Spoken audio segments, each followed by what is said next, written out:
Good evening, ladies and gentlemen, and welcome to KNDI Active Live.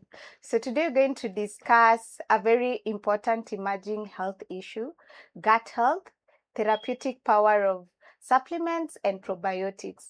So currently we have a lot of people who are having issues with their gut in terms of basically digestive issues and even immunity issues. So today we are joined by an expert, Mr. Jesse D. Davis, who's going to take us through what gut health is. Welcome, Mr. Jesse. Thank you so much, Laura, for having me in the studio and being in this building. KNDI, the regulatory board of all the nutritionists within the Republic of Kenya, is a privilege, and I'm honored to be here. Thank you so much. My name is Jesse D. Davis. I'm a clinical nutritionist, and I'm privileged to be here. Okay. Thank you for welcoming me. Thank you, Jesse. So now as I was introducing you, you're just talking about gut health. Maybe could you please explain to us what gut health is? What is gut health, Jesse? Okay, gut health refers to the optimal gastrointestinal function, level in case in the dimensions of the various roles that they play to keep us healthy, to keep us very productive and functional within the society. Yes. So the various roles and activities of the gut, one is to have a very good, diverse gut microbiome environment, or the microbiome ecosystem. And that's where you have all of the good and the bad bacteria. Yeah, so there must be a balance, there must be a homeostasis, that balance to be able to allow the gut to function. Yeah, which ranges from bacteria, from viruses, from fungi, and other microorganisms that will benefit the gut in terms of digestion, in terms of making sure that our metabolic processes are established. And another one is the integrity of the gut in terms of the barrier, yes, and how it is able to help us to make sure that the digestive process is not affecting the epithelial tissues, which is the one lining the gut. And then, of course, the gut is where all of the immune structures they are domiciled. So in terms of immunity, the gut is also a part of it. Yes. They play a very good role through what we call the gut, GALT, that is the gut-associated lymph node or tissue. They are very important because they are the one that make sure that we are not having any infiltrations from bacteria entering into the systemic circulation that might cause some inflammatory stress response that will lead to gut brain issues or even systemic inflammation. So the gut is that important. Yes. Yeah, so that is just basically what gut health is. All right. Thank you for that. So maybe could you mention a few gut health issues or problems that may occur when your gut is not healthy? Yeah, when your gut is not healthy, the first thing to be able to know that your gut is not healthy the way it's supposed to be, these things I presented in the form of a clinical sign. First, you see dermatologically, your skin, you will start, for people who have a lot of acne that is not going away. You see people with too much of dry skin, people having some different kinds of infections being amplified and predominantly seen on the skin. That will also tell you there's a problem between what we call the gut skin acid. There's a problem with your gut. And another way to know that you have a problem with your gut is continual fatigue, lack of sleep. Yes, you are depressed, depression, and those are signs that the gut is not doing well. Another sign could be the most common one we all know, persistent constipation, you having diarrhea, yes, you having some issues that we do with indigestion, tolerance or intolerance to food or certain food substances and so on. Things that you used to tolerate before, and then after some time you feel that you can no longer tolerate. So these are collectively signs and symptoms to know that you have a gut problem. And one of the most common clinical or presentation again, and some of these conditions we deal with is the inflammatory bowel disease.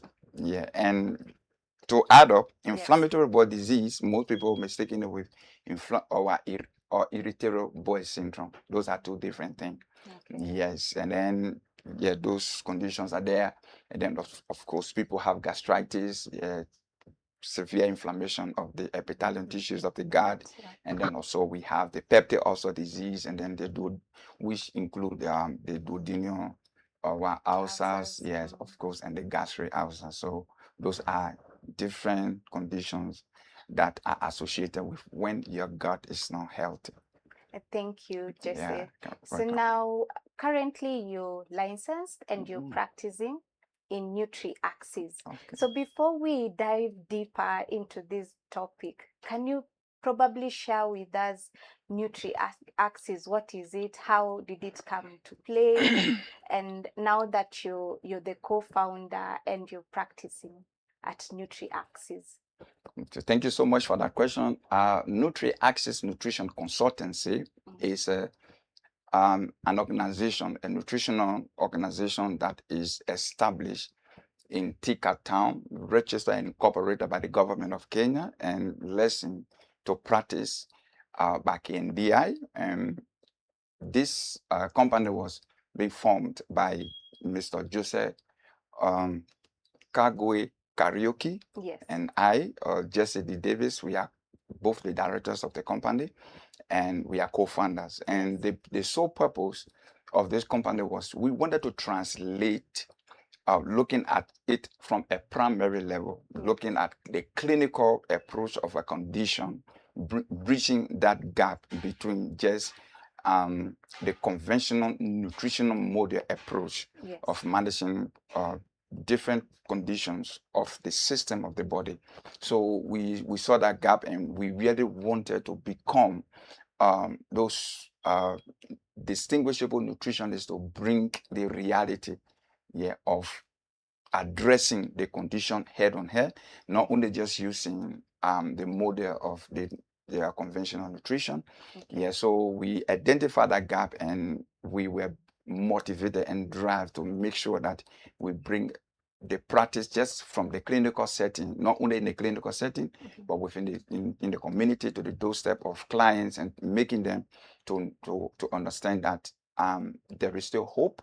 We are able to give you the quality of life that you deserve, even though you might not have had a previous knowledge and information on what you needed to do to preserve your health. But now that you have this challenge, there is still hope, and then we are able to put some few things in place, some corrections here and there in your diet adjustment, and look at the molecular level of your system in terms of how they are able to protect themselves against any infiltration from antigen of bacteria or whatever, so that we are able to establish a good health behavior system for the people we will be coming across as our client. So that was our driving force, to give back to the society by improving the quality of life of people who will need our services. Okay. Yeah.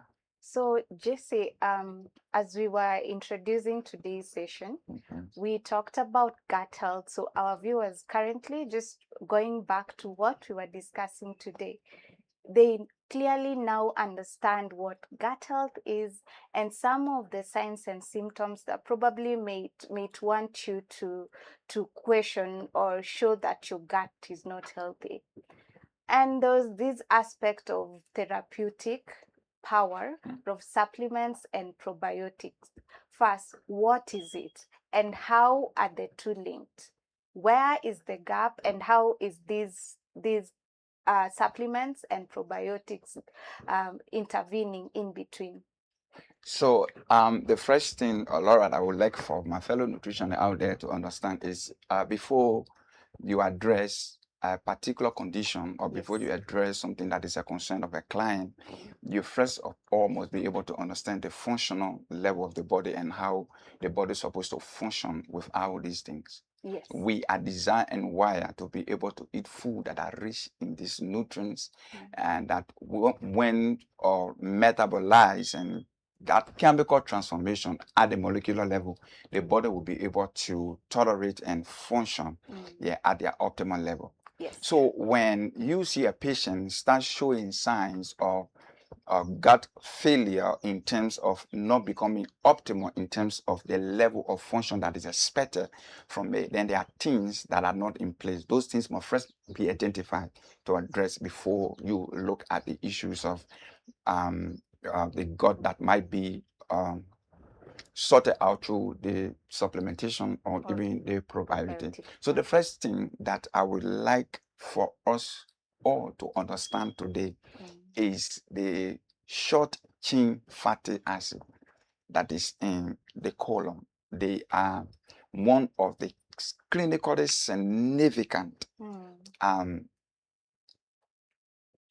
substances that have been produced. They are called short chain fatty acid because they have fewer carbon than 6. And why are they important? They are important because they are the ones that drive systemically your health, the ability for your gut to function at its optimal level.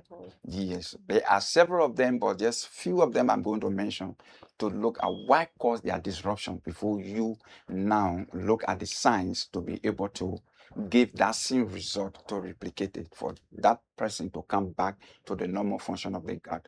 Yeah, the first one we will look at is the one we call the butyrate. The butyrate is very, very important, and they are all in the colon. In fact, all probiotics, they are domiciled in the colon. They are domiciled in the colon. The distributions of them is in the colon because that's where all the fermentation of everything goes on by bacteria. So they are produced from those fermentation, this short chain fatty acid. And this butyrate, they are the ones that interfere with the expression of gene in terms of correcting, which is the regulatory process to make sure that there is no change in gene expression that might lead to cancer. So they have anti-inflammatory substances, and they also have anti-carcinogenic substances that prevent us from just developing cancer or whatever within that region. So you will find out that they are very, very important.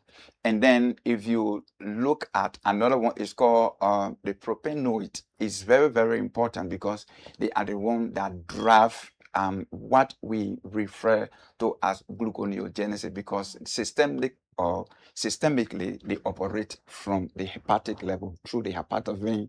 They have access to the liver, and they make your liver to function at the optimal level.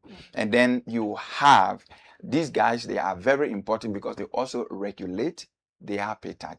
So when you see a patient that is not having a problem with metabolic syndrome, then diabetes start getting in, and all those things, it mean there's a problem with the structure of the short chain fatty acid.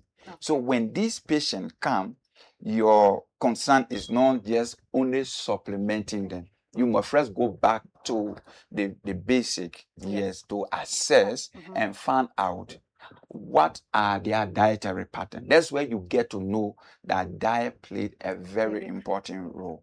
Because if you have a history of continuously consuming processed food, your vegetable intakes are wanting in terms of very less, or you just eat little because you don't maybe like the taste, or you are not fond of eating vegetables and things. And then at the end of the day, your food are more of sugary, fatty, too much of salt.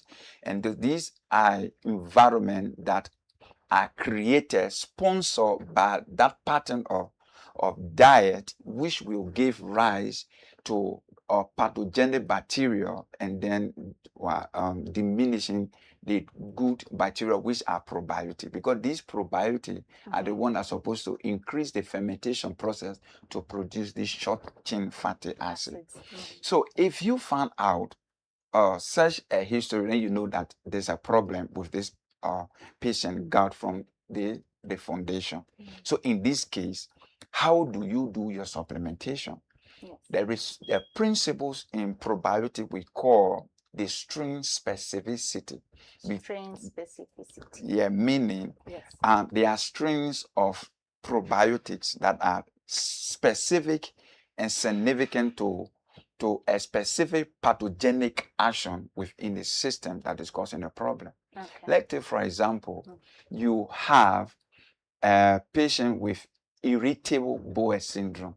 That is non-inflammatory bowel disease. It's different from that. Yes. When somebody has irritable bowel syndrome, it's something that is quickly reversible, and it could come from maybe the person is having some food poisoning from some other food that might have been infected with bacteria. They eat it, they infiltrate the system, and the gut becomes sensitive or becomes sensitive. Okay. And you can also see this kind of condition in babies that are born preterm because of the prematurity of the development of the gut. They have these IBS. So you have a specific strain of bacteria that you give them. And remember that one of the largest strain is the lactobacillus. But the lactobacillus has it has different strain. One of the major probiotics, if we put it that way, is the lactobacillus, but they have different strain. You have the lactobacillus or renaissance, you have the lactobacillus retoris, you have the lactobacillus GG. They are there. There are many. Okay. So you found out that strain is specific to that irritable bowel syndrome, and one of them, not for the sake of promoting the brand, but just for an example, is the BioGaia. You will see in the BioGaia is used in babies, in infants. So there is a particular probiotic that is in that, which is a strain, is called the Bifidobacterium infantis. That is a strain that is specific for irritable bowel syndrome. So you find out it is domiciled in that supplement. So when such a patient comes, you know specifically this is the type of probiotic you're supposed to give, because you know exactly what you are dealing with. Yeah. Now, and then somebody will come with H. pylori. Yeah, somebody's coming with a H. pylori infection, and they have been on a H. pylori kit. Surprisingly, almost every one of us, we can be tested for H. pylori. Yes, it is present in us. But when it becomes when it becomes symptomatic, then it is treatable. When it is asymptomatic, then there is no need to take antibiotics and all those until it becomes symptomatic. Exactly. So when it becomes symptomatic and this person is being treated, because again, if you don't treat the symptomatic or H. pylori, it might lead to gastric cancer, because it's one of the higher risk or factor for gastric cancer. So based on that, you will find out the kind of probiotic you will use, the strain you will use will be different from the one you use for the irritable bowel syndrome. Okay. Yeah, the strain in that one is where you have the Lactobacillus reuteri, and then you have the Bifidobacterium platinum. They are different was strain of probiotic in there, so it's specific for that. And then when somebody comes with ulcerative colitis, ulcerative colitis, which is in the colon, where it got that name from, ulcerative colitis. So you find out the strain you will use is different. Okay. Yeah, from that. So it is those assessments that will give you the ideology of what you are doing, because you must first have an understanding of the molecular structure of this probiotic that you want to prescribe, and what is the presentation and the condition of this patient that you are prescribing for, so that you will be able to know how to do your assessment, to know when this patient is recovering or not. So having the idea of the disease process, how the body operates on a normal circumstances, and then having the idea of now the disease process. First, you have the idea of the patient body on a normal circumstances, and then now the idea of the disease process. Then you have an idea on what you want to get to be able to implement the work that's supposed to have been implemented by those short chain fatty acids and probiotic. So the food you eat is very, very important. Yes, those vegetables, yeah, those are the conventional model, which is very important, and you cannot replace it with supplementation. But you look at the nutritional gap that have existed in this person. You must be able, it is a gap that you want to close, and then they continue now with the conventional model. So these vegetables and now the fruits you will be talking about, the whole grains and those stuff you will prescribe, Yes. now carry what we call the kind of fiber that will sponsor the growth and the development of these short-chain fatty acids to promote this bacteria present continually, and they are the one we call the prebiotic. They create the environment, probiotic to survive, continue on their work, producing the short-chain fatty acid, keeping our gut healthy, and then we become safe. So if you don't have those connections, you will find out, you will just tell somebody, go and buy this, go and buy this. Yeah, go and buy this. And then we have something we call AAD. Yes, the AAD is something we call the antibiotic associated diarrhea. Somebody might be on treatment for a particular infection, and they are giving antibiotic, and you find out they start having diarrhea. Now the probiotic supplementation for that person is different from somebody who might have ulcerative colitis, somebody who might have other form of gut disturbance, that the irritable bowel syndrome. So your supplementation that will be different. Now such a person, you give them a probiotic that is more of yeast based. That's where you have the Saccharomyces and those kind of probiotic, which are from the group called the fungi. So you must be able to understand that, and you can't give the probiotic alone. Yeah, that's where the supplementation and probiotic come in. And also understand nutrient interactions. Yes, whether if you give this will be able to promote this, or will it be able to prohibit, or how will this patient respond, and all those stuff and things. So yeah, I just wanted to make that foundation to be clear, so that when we are discussing further question, we will all know where we are coming from and exactly what we really want to achieve. Thank you so much. Yeah, that's a very good take that you've taken it from.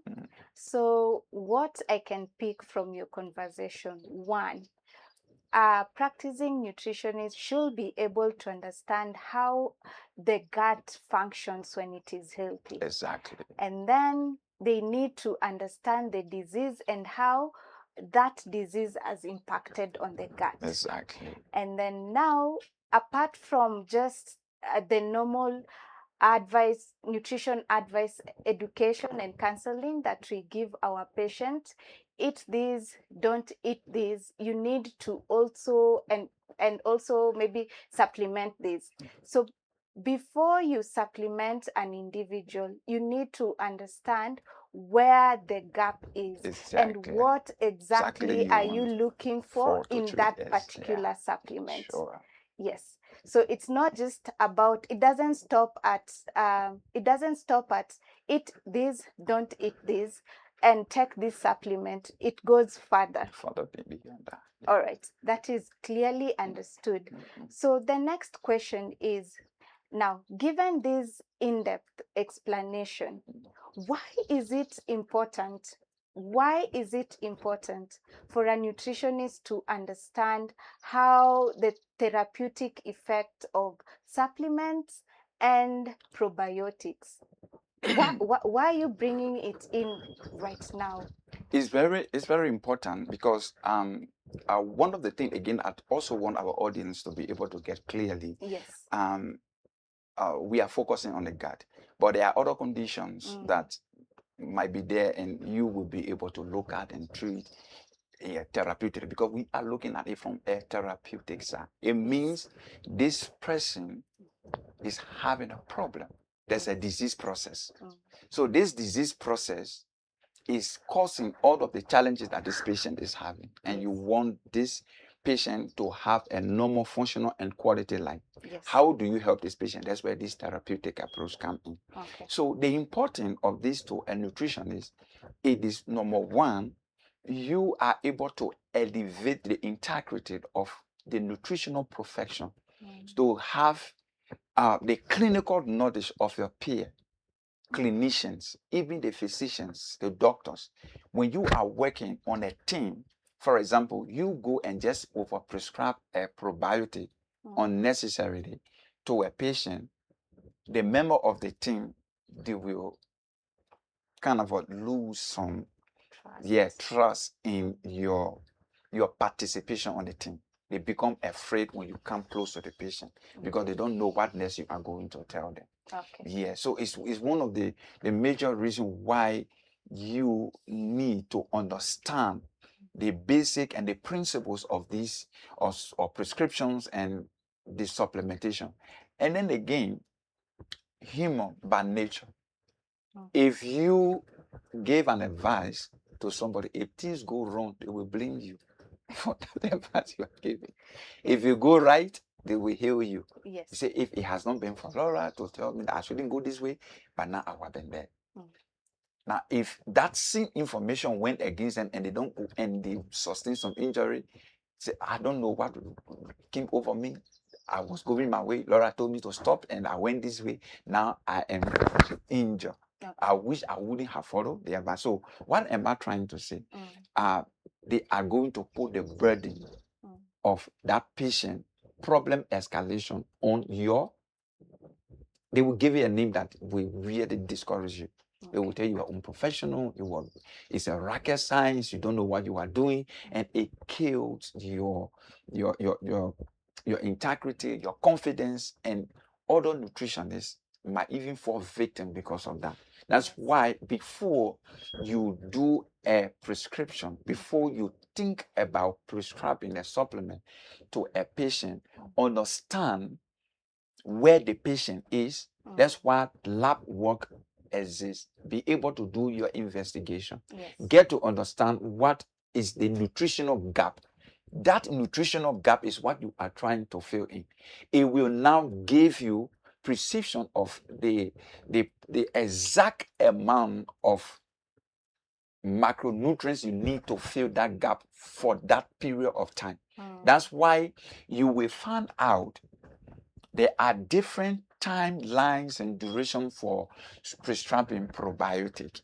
For somebody who might have had antibiotics or the H. pylori kit, which is including some antibiotics and PPI and so on, yes. When they are given to that patient, after that administration of the drugs, there is a possibility that the gut microbiome's environment or ecosystem will be interfered with. Yes. So if you're trying to supplement that person, you must first of all know what are the signs that are associated to be able to authenticate that this patient is having some reduced gut microbiome's environment. It's obvious, and it is proven that once they are done with that case, there is certain percentage of the probiotic might actually go along with the treatment, meaning they will be dead. Yes, the gut function level will go down in terms of gut motility, in terms of the ecosystem of the biodiversity of the microbiome's environment within that ecosystem. So the next question will be, what are the signs and symptoms associated with this change or derangement of the gut environment? Because everyone will not respond the same way. Yes. There might be someone who might have a very good gut environment, and then things happen and they give them the kid, and there's some who actually from the word go, their gut has never been okay. They are always complaining of constipation, they are always complaining of bloating, they are having intolerance, they are sensitive to any food they eat. Now, those are two different individual, two different patients, so you wouldn't use the same principles to approach them. Yes. So you found out like we have a duration between 4 weeks to 8 weeks. So that 4 weeks to 8 weeks, meaning some can go for 4 weeks, some can even go for 5 weeks, 6 weeks in terms of the prescriptions of the probiotic, and they can or strings that you are giving, how long will it take for them to find full establishment? Because if you don't know your own timeline of what you are doing, then you will induce something we call monoculture. Monoculture is colonizing the gut with a specific strain of probiotic, which might now become harmful to that patient. Okay. Yeah. And then it will lead to something called bacteremia.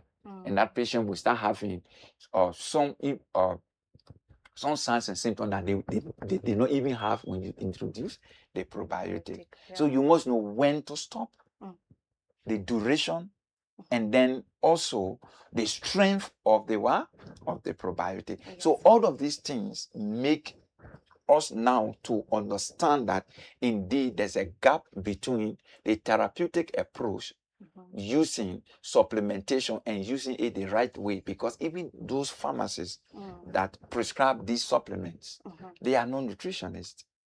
These doctors, they are not, but they prescribe them. Why are they prescribing and they are not sending them to nutritionists to prescribe them? Because there is that gap. The understanding of these molecular structures of this supplement, they are not there.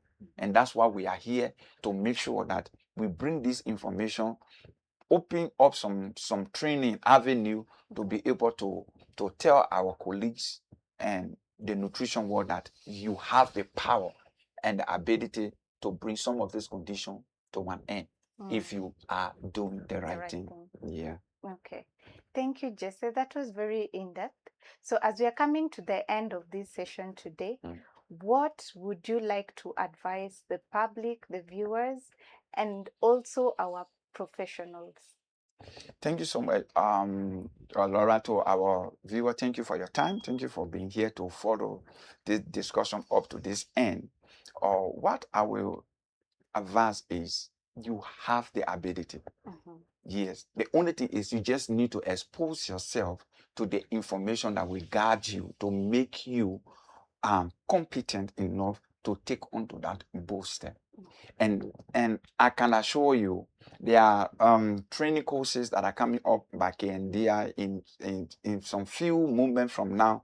Could be weeks, could be months. They are ready to give competence to all of the nutritionists that are living the four walls of the university and colleges. Take advantage of those courses. Come.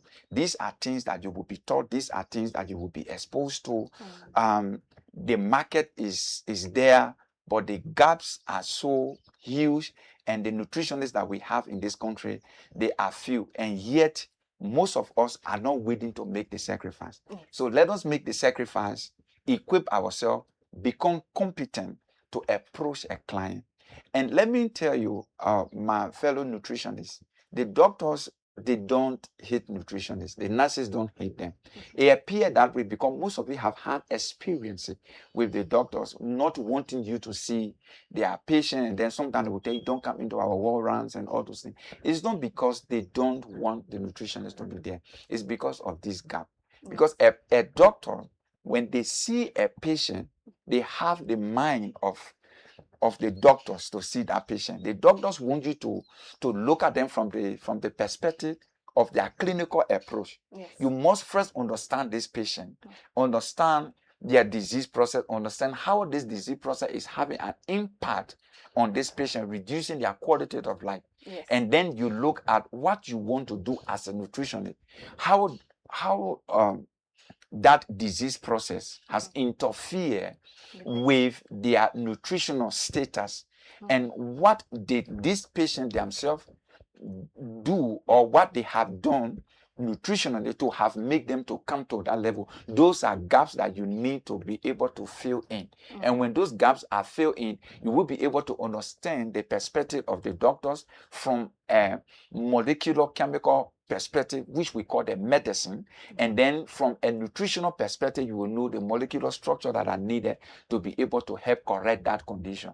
So at the end of the day, when the doctor send their patient to you or client to you, they know that the person we are sending our client to understand what we are saying here. They are not going to contradict us, but they will rather support the management that we are introducing. And then you will also know how this management is even affecting the patient. You can even address a doctor that this medication, the prescription, Yes. we have reached this level and this patient is okay. And what I'm seeing here, this medication might not really be helpful again to this patient. And you are able to scientifically justify and prove. The doctors will have confidence in you that indeed my patient is safe with these guys. Yeah, with this nutritionist. So let us stop becoming too conventional, modelized nutritionists practicing, telling our client, please don't take this. Don't, you will reach a point that you even tell them not to take anything until even you yourself and the patient, you are confused. Well, okay, now that I will not take this one, what am I taking? And then you are like, okay, you see. So yeah, so those are the kind of things that we are trying to minimize here in our practices. And don't get us wrong. In fact, conventional nutrition is the one that got you and I here. It's very good, eating healthy. But if this person have had a problem and the way they have been eating has created a nutritional gap, that gap need to be filled in as they continue with their conventional practice. Yes. But the conventional practice will not be the only way to solve it. It is adjoints. It is complementing to make sure that this patient regain their body status where they were before having this disease process. So you don't only look at that. So we are trying to tell you that you can become creative as a nutritionist. You can become proactive in a way of hindering your client from a clinical perspective, a therapeutic perspective, which you understand the clinical ideology of this patient from the disease process, and from a therapeutic nutritional perspective from what is happening in the body due to the gap that have been created, so that you are able to close that gap. So I believe there are more series that will come out here. We will be looking at diverse topic, and please make sure when you see any information out there from KNDI in terms of empowering us, improving our competence, making us to stand out there and stand our scientific ground and say, this is the way this is supposed to be. Evidently, we are able to prove that because nutrition is a science. It's a science. Nutrition is a science. It's a serious science. And I can assure you, where this world is going, nutrition will become the pillow for the treatment of any kind of disease process. Because molecularly, we need these molecules, these micronutrients, to build our body to the level we want them. We don't need this medicine. We need the molecules from nutrients. Yes. Thank you so much for the time. Thank you for listening. Yes. That was very passionate. So it's not just about using supplements for deficiency. There's also using supplements and probiotics for therapeutic purposes. So just say we have an upcoming conference in November. Really hope you will join us there. And even to our viewers, you're welcome to come to the conference in November. And Jesse, it's also really nice that you've come today, and we've learned so much from you, and we appreciate. Thank you so much. So our viewers, we've come to the end of today's session. Kindly tune in same day, same time, Thursdays, 5 to 6 p.m. Goodbye, and do have a lovely rest of the evening. From your host, Wangara Laura. Bye.